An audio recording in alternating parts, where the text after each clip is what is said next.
Everybody has a dream. Everybody in here has a dream. I want to encourage you to chase your dream. Tigers win. They are the national champions. September 26th, the outcome will be determined, but we determine the outcome right now. Focus on what you want to do, what you want to accomplish. Think about that. Don't think about how you feel, how tired you are. Feeling dangerous, baby. Feeling dangerous. We want to be great. You got to pay a price. You got to pay a price. Embrace the opportunity for the love of the game. For the love of the game. Who are you doing it for? The people in this room. The SEC on CBS. We're back.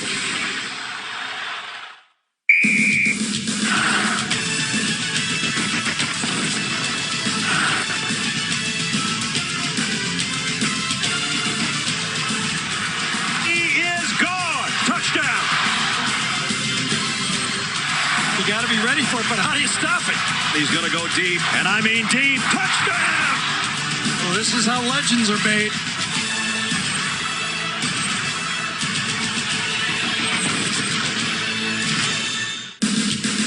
The SEC is back, and coming up at the bottom of the hour, it's the Mississippi State Bulldogs and new head coach Mike Leach, the Pirate, taking on the defending national champions LSU, currently number 6 in the AP poll, now led by quarterback Miles Brennan as they've had to restock the shelves in Baton Rouge.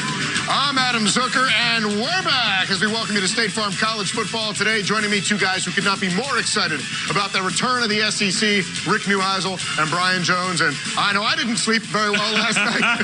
I slept just fine. I once heard CBS golf analyst Nick Faldo describe a cat on the course struggling as heavily wounded.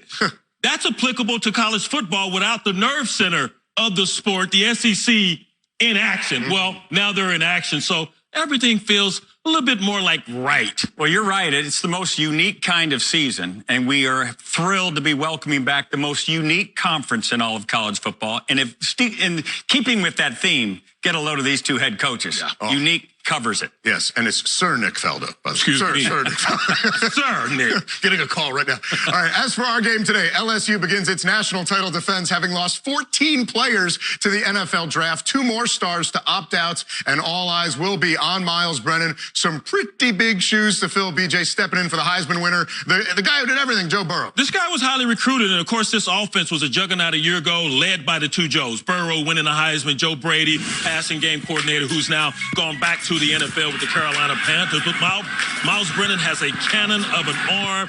I'm hearing from folks down there in Baton Rouge that he's confident, maybe a little overly confident, but we'll see what he brings to the table this week. The quarterback on the other side, KJ Costello, has an interesting story. Not most student athletes go from Stanford to Starkville, but he is, in fact, doing it. 65% passer his last full season there on the farm. 29 touchdowns. Expect big things out of him in this kind of air raid offense. Yeah. A different environment, huh? Just a little. A little bit. Oh, Mike Leach, the West Coast migration as well, and we're going to see the Mike Leach effect and how it affects KJ Costello and the Bulldogs.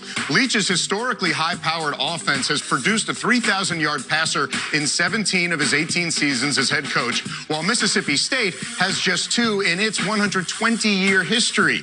10 teams coached by Leach have ranked first nationally in passing offense, while no passing offense in Starkville has ranked higher than 89th the past 4 seasons. On the flip side, Leach has never had a 1,000-yard rusher, while Kylan Hill ran for over 1,300 yards a year ago. Is going to be a whole new ball game with that offense as we check out both teams now live in our eye test, starting with the Bulldogs. Rick. Well, there he is, the former Wizard of West Texas, the Pirate of the Palouse, and now trying to be the Maestro of Mississippi. We'll see how this experiment goes. He's got a transfer quarterback, as you just alluded to, Rick, and KJ Costello, 25 total starts there at Stanford. Injured quite a bit last year, dealing with thumb injury and also concussion. Kylan Hill, as you mentioned, Adam, 1,300 yards last year. You're going to see him get the ball in a variety of ways. Leach talks about getting him touches. He will definitely touch the ball today. And that goes without saying for these wide receivers. And how about Garrett Schrader? Here's the quarterback a season ago, 8 touchdowns, 5 interceptions, now transitioned to playing wide receiver. Here's a look at Kobe Jones, the defensive lineman, a native of Starkville, 4 sacks a year ago. Look for this defense to be much more aggressive under Zach Arnett, 3-3-5 scheme. You have to love Earl Thompson, especially how he spells it, E-R-R-O-double-L. Led him in tackles a year ago, 29 straight games at middle linebacker for the Bulldogs. Yeah, and Captain Leach brings his new Pirates to Baton Rouge looking for that treasure, and LSU's got all the gold from last year. Yeah, they do, man. And Ed Orgeron, 40-9 in 3.5 seasons since he took over. And, of course, just an incredible season last year, all the way to a national title. You mentioned Miles Brennan. He's got 70 passes under his belt. And by the way, that's more than Joe Burrow had when he transferred from Ohio State. Just try to play within yourself, young man. And he hopes this offensive line can hold up. Only one returning starter, but watch this left tackle, Dari Rosenthal. Also have the starting center, who's a transfer from Harvard. If they can get that offense running the rock, that'll take a lot of pressure off of Brennan. Brennan will be looking for Terrace Marshall, his big-time returning wide receiver. He had 13 touchdown catches last year, despite missing 3 games, Adam. Yeah, a lot of touchdowns. And speaking of that running game, 3 players last year had over 200 yards rushing. 2 have gone to the NFL, Clyde Edwards-Helaire, and, of course, the quarterback, Joe Burrow. Tyrion Davis-Price does return. He'll try to extend, in a shortened season, LSU's 1,000-yard rusher streak to 8 straight seasons. Jacoby Stevens is a play-anywhere type of defender. That was in Dave Aranda's scheme. Anxious to see what he looks like in Bo Pelini's scheme. Derek Stingley is right now, I'm not sure, ready for action. He was in a hospital last night, Adam. What more do you know? Yeah, he was ill last night. He was in the hospital. It's not COVID-related, but he was ill. And for more on that, the Tigers and Derek Stingley Jr., here is Jamie Erdahl, who caught up with head coach Ed Orgeron earlier for the Smile Direct Club pregame report. Coach, it sounds like a tough go for Derek Stingley Jr. last night, hospitalized. What can you tell us about his status? You know, he became very ill quick last night.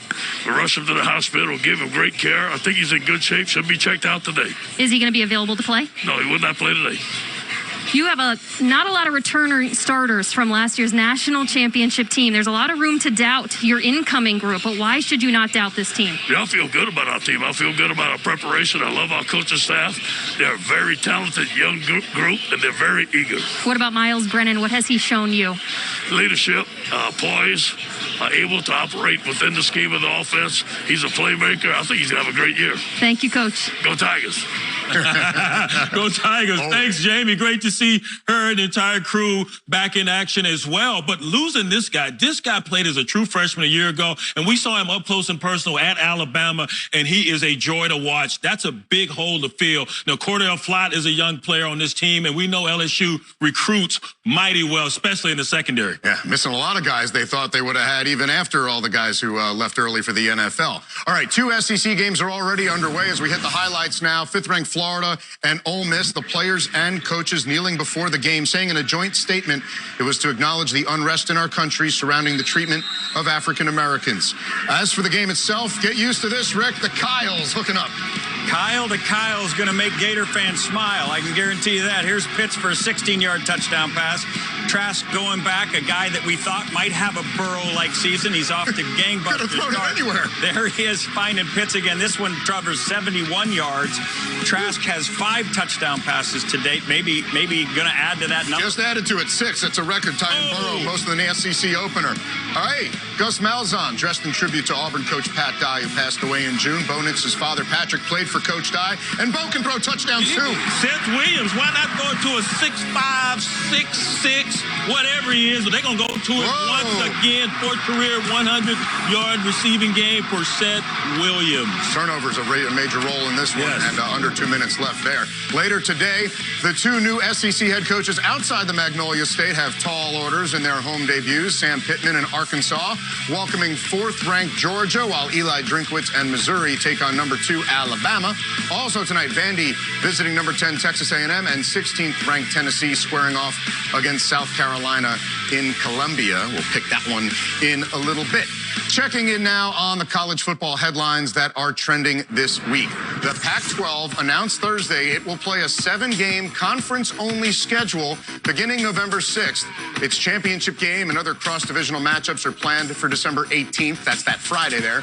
The Mountain West will kick off an 8-game conference-only schedule October 24th, just like the Big Ten. And MACtion is back. The MAC returns to play on November 4th with a 6-game conference-only schedule.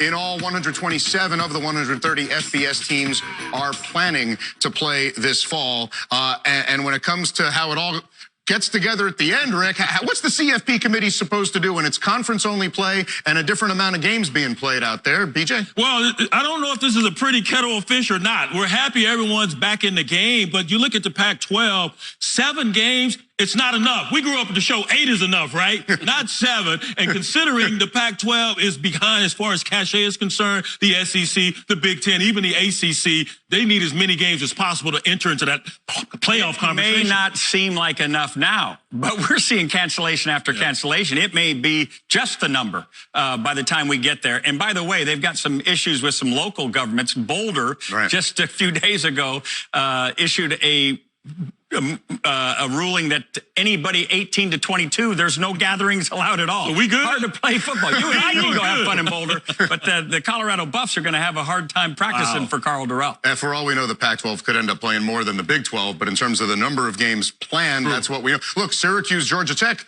you're watching that. They delayed the game an extra 30 minutes or so because several Syracuse players were getting retested.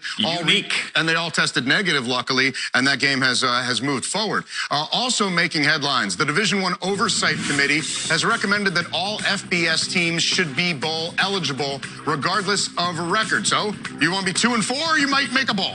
By the way, good news for Boilermaker. All of us college football fans, Purdue star receiver Rondale Moore announcing he's opting back into the 2020 season. Maybe he gets the Buckeyes again. Jackson State announced NFL Hall of Famer Deion Sanders as its next head coach. Love that.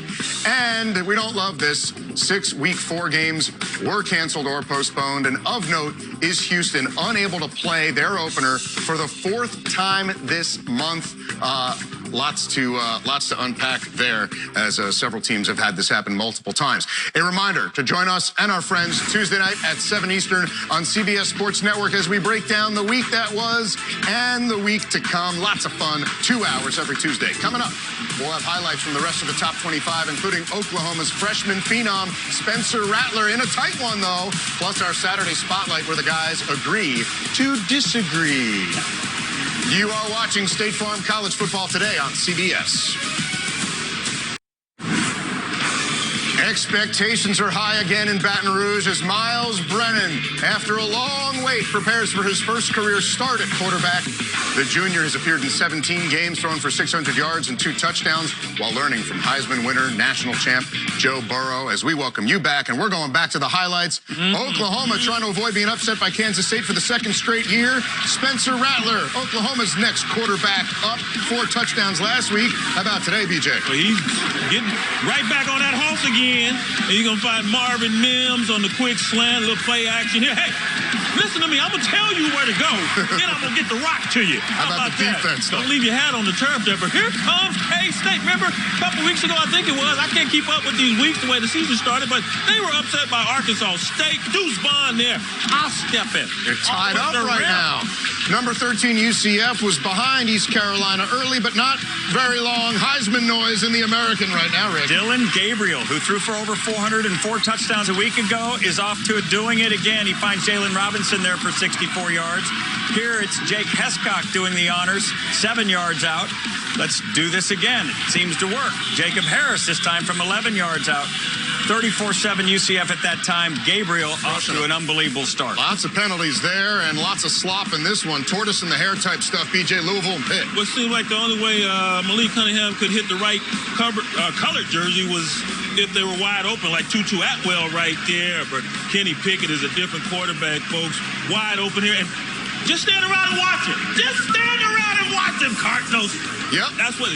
Michael Dyer type stuff. That happened in the Syracuse game as well. Hit up by 3, injured Louisville player right now, and Play to the whistle. have hurt the Cardinals. Meanwhile, Louisiana, big wins on the road, but back home in trouble against Georgia Southern. Hang on to your hats right here, Georgia Southern. Oh! Caleb Hood makes a stellar one-handed grab for a 28 touchdown. They got to go for 2. They got to find a way. Look at this B-button move right there. Shyworth scrambles, finds Arian Anderson in the end zone for 2, but the Raging Cajuns are not done. They drive down. It's Nate Snyder doing the honors from 53. Oh, what a back and forth. And the Raging Cajuns are undefeated. How about that? Billy Napier got a little magic dust. Special season right now. Very magical. And Georgia Southern could have just gone for the tie. Instead, they were going for it all. And Louisiana, every week, it's an exciting finish for them. All right, as many Americans marched in the streets this summer, college athletes did the same, and star players like Mississippi State running back Kylan Hill began to realize the power and influence of their voices. In June, Hill took a stand in the face of adversity when he tweeted, "Either change the flag or I won't be representing this state anymore, and I mean that. I'm tired." And BJ, a week later, state lawmakers voted to remove the Confederate emblem from the flag. As you just mentioned, we've seen numerous athletes and programs around the country lead and advocate for change in our country, and none more than Kylan Hill being out front, advocating for the removal of the Confederacy hate that symbolized in that flag, and he got it done. So kudos to him. Obviously talented off the field, but hugely talented on the field too. We talked about, 1,300-yard back a year ago, probably not going to get those kind of numbers. So it's all about what can he do to diversify his talent, his skill set, and I'm looking forward to big things for him in this distribution offense. Yeah, may not have as many carries, but he could have a whole lot more receptions. He touched the ball a bunch. As the Mike Leach offense takes over. Now, it was a little over 8 months ago that Joe Burrow led LSU to a national championship, completing one of the most magical seasons in college football history. Today, the Tigers begin their title defense after an offseason that has been equally as memorable. The Tigers of LSU, a team of destiny and a team for ages, capturing the national title. The number of reported coronavirus cases in Louisiana is now skyrocketing. First pick in the 2020 draft, the Cincinnati Bengals select Joe Burrow, quarterback, LSU. Great night for LSU football. 5 guys go in the first round. Minnesota's attorney general is increasing the charges to second-degree murder in the death of George Floyd. Over the weekend, we had a lot of time to think about things that are going on, and we're getting more educated about it, letting our guys voice their opinions and how we can be a part of the solution. 30 LSU football players are being quarantined. Governor John Bel Edwards just wants people to stay home. Tropical storm Cristobal is crashing into the Louisiana Gulf Coast tonight. Nearly 9 million people are under tropical storm warnings. LSU wide receiver Jamar Chase is opting out.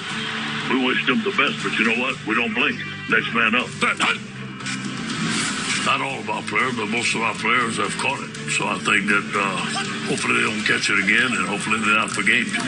Roughly 25,000 masked fans will be allowed in Tiger Stadium, separated by at least 6 feet from the nearest pocket of people. Can't really kill the spirit of the football season that easily, especially with the virus. 25% in there doesn't make a difference. They'll still root for the Tigers. And so much of what he's gone through as a leader of young men, captured so well by 60 Minutes, even got to meet his mother. And you see where he came from. And he's got a lot to do, but he'll be judged on the performance of this team starting today. Ed TV is must-see TV. I mean, this guy is authentic. He's beloved by his home state there in Louisiana. He loves it.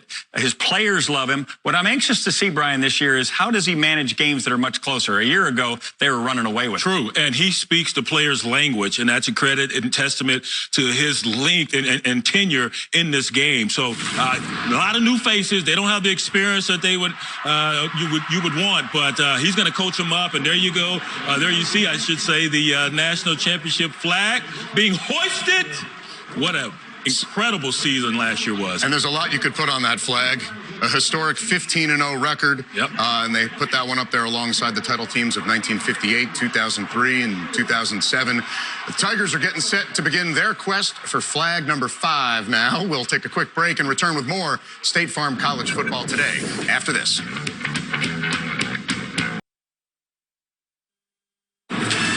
State Farm College Football Today is sponsored by Smile Direct Club. Get a smile you love 3 times sooner than braces. Papa John's new grilled buffalo chicken papadilla. And by State Farm. Like a good neighbor, State Farm is there. Mississippi State's Earl Thompson is widely considered one of the best linebackers in college football, entering his senior season with 217 tackles, 18 for a loss to go along with 6.5 sacks. He's also the subject of today's 20-second drill. Earl Thompson, linebacker at Mississippi State. I have 4 sisters, 1 brother. Bananas, I don't like bananas. I'm scared of birds. Oranges, they're all right. They aren't the best. Pineapples are the best fruit. My favorite color is red. My favorite holiday is between Thanksgiving and Christmas. Hey, dude, you got to pick one. Thanksgiving or Christmas? What do you mean in between? He likes December 3rd through December 10th.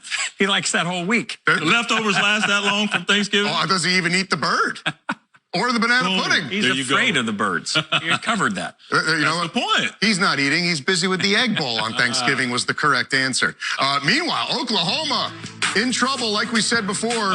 Still tied 35 apiece with 5 and change to go. Remember, K-State beat them last year. A touchdown pulled off the board a moment ago, and now a field goal just was hit from what, 50 yards? Oh. How about that? A career-long field goal, 38-35. So K-State on top. We'll keep you posted there. Meanwhile, it is pick time. Rick with the early 1-game lead going 1-1. That means BJ went 0-2. I'm 0-2 right now today as well. You're a genius. Let's see if we can get you a win as we take a look at our Saturday spotlight, starting with number 16 Tennessee at South Carolina. The Vols, who ended their 2019 campaign on a tear, winning 6 straight, starting against the Gamecocks, have senior quarterback Jarek Garantano back, a strong offensive line as well. While the Gamecocks unveil their new starting quarterback, Colorado State transfer Colin Hill, who beat out the incumbent Ryan Helinski. All right, BJ, go for the win. I think that offense is going to be in sync there at South Kakalaki with Bobo coming over as the new OC and Colin Hill as former quarterback at Colorado State. But I'm going with the Vols. I like what they're bringing back. Garantano has the same OC for the first time since he stepped on campus there in Knoxville, and they have a whole host of returners on that defensive side of the ball. Congratulations to Jeremy Pruitt getting the contract extension, a little bit of a raise, but I'm going with that relationship between coordinator and quarterback. Like you mentioned, simpatico. It's all about the Gamecocks tonight. Big polysyllabic words on me.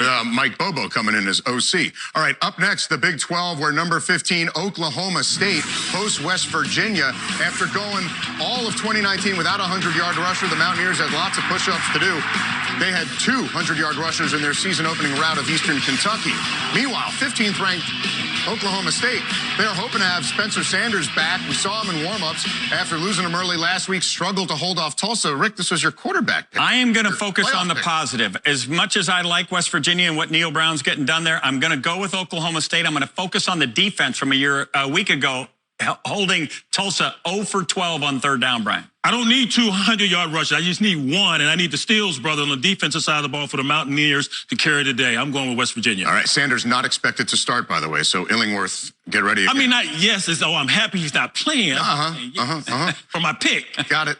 Finally, a ranked-on-ranked affair with 14th-ranked Cincinnati hosting number 22 Army. The Black Knights have a pretty good shot at a perfect season if they can beat a ranked opponent for the first time since 1972. Meanwhile, the Bearcats have dropped 15 of 16 to ranked teams and must reverse that trend to keep a New Year's Six bowl game within reach. Got to stop that triple option. So neither of these teams fare well normally here, BJ. 1972? Adam wasn't even born in 72. Hey, I know Cincinnati has ample time to prepare for this triple option. One thing to practice the triple option. It's another one that hits you in the face. I'm going with Army. Hard to go against a team that averages 395 yards a game rushing, but I'm going to do it because Luke Fickell's a defensive guy, and I trust Desmond Ridder, the quarterback for the Bearcats. Go Bearcats. All right. Nice artwork, by the way, this season. Great. Beautiful up there. Beautiful. Yeah. Beautiful. Cool. Who did? All right, as we close in on the kickoff here in Baton Rouge, how about some final thoughts? And I will ask that you pick a winner of our game. How surprised would you be if the Pirate comes in and plunders? Let me just say this. Coaches are the biggest copycats in the world. Yes. And if you went back and looked at the Apple Cup the last 6 years, you would realize that Chris Peterson took to task the Washington State Cougars, captained by Mike Leach, and they did so with a 2-deep, 600 deal. They just kind of kept everything in front of them. LSU will copy that today. They will stop out. So you're saying the new Bulldogs. defensive coordinator, Bo Pelini, has been looking at those Washington tapes. If he's smart. If he's smart. He's bringing in a 4-man line now. And of course, they lost a lot of talent and experience, but they recruited a lot of talent, so they're just going to plug and play. I think LSU wins this game. Easily?